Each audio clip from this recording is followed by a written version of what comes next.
होगा तो अपने पीठों पर संघर्ष करने वाले पूरे बिहार के आए हुए कार्यकर्ता साथियों, आपका विशेष मैं स्वागत करता हूं, क्योंकि अंतिम लड़ाई के दिन विचार चाहे जो थे, आप चाहे जिस विचार लेकर लड़े, लेकिन आप ही अपने बूथों पर खड़ा होकर के पूरे इस देश के नफरती लोगों को हराने का आप काम करिएगा। मैं इन्हीं चंद शब्दों के साथ मैं सबका स्वागत करता हूं, अपनी बात को समाप्त करता हूं। धन्यवाद। चुनाव होगा तो अपने पीठों पर संघर्ष करने वाले पूरे बिहार के आए हुए कार्यकर्ता साथियों, आपका विशेष मैं स्वागत करता हूं, क्योंकि अंतिम लड़ाई के दिन विचार चाहे जो थे, आप चाहे जिस विचार लेकर लड़े, लेकिन आप ही अपने बूथों पर खड़ा होकर के पूरे इस देश के नफरती लोगों को हराने का आप काम करिएगा। मैं इन्हीं चंद शब्दों के साथ मैं सबका स्वागत करता हूं, अपनी बात को समाप्त करता हूं। धन्यवाद।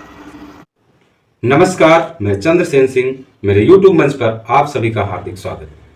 मुझसे जुड़ने और मेरी सूचनाओं में निरंतरता बनाने के लिए मेरे चैनल चंद्रसेन ऑफिशियल को सब्सक्राइब कीजिए और बेल आइकन प्रेस कीजिए।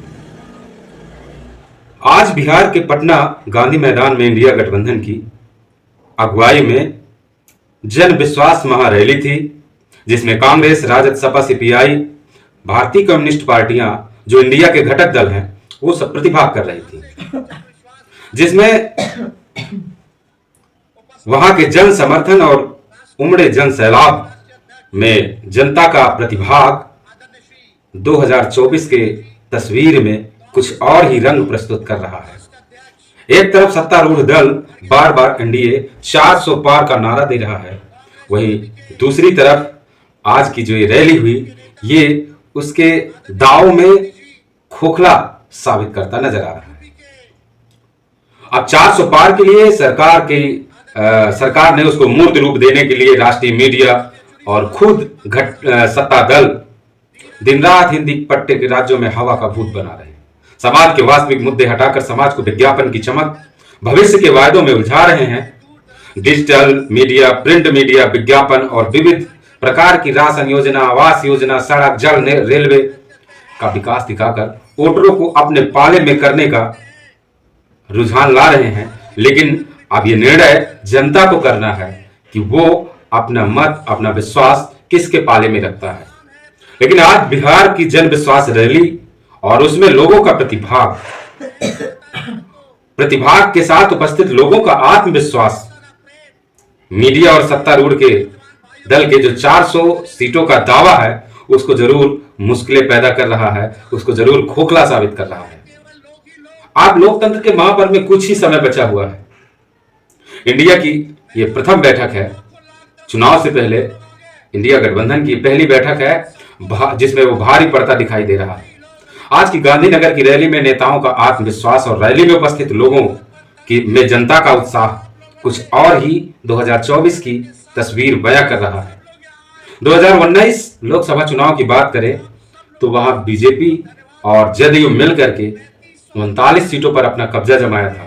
लेकिन इस बार ये रैली अभी वोटरों में तब्दील होगी कि नहीं होगी, ये आने वाला समय बताएगा। इसके लिए हमें इंतजार करना होगा। जी जरा बताइए, 90,000 करोड़ का मुनाफा यूपीए 1 में हुआ था। लालू जी ने ऐतिहासिक काम किया, आज तक रेलवे को मुनाफा नहीं हुआ था। लालू जी ने 90,000 करोड़ का मुनाफा भारतीय रेल को दिया था।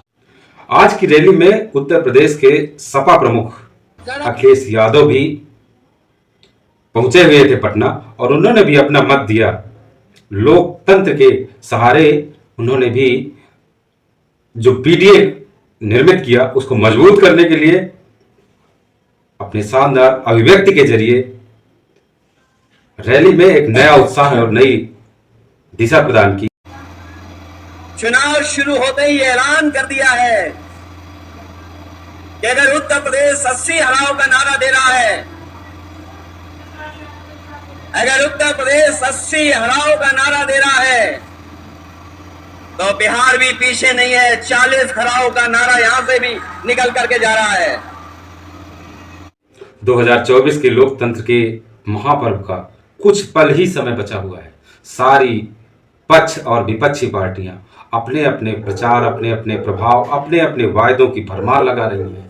लेकिन अब ये मुद्दा ये जो निर्णय है वो जनता के हाथ में है, वो किसे स्वीकार करती है। क्योंकि सत्ता दल भी अपने तृतीय वापसी की कहीं ना कहीं जद्दोजहद में जुटा हुआ है, वहीं विपक्षी पार्टियां भी अपने सत्ते में आने के लिए भरपूर प्रयास कर रही हैं। इनका परिणाम भविष्य की गर्त में है। नमस्कार, मैं चंद्रसेन।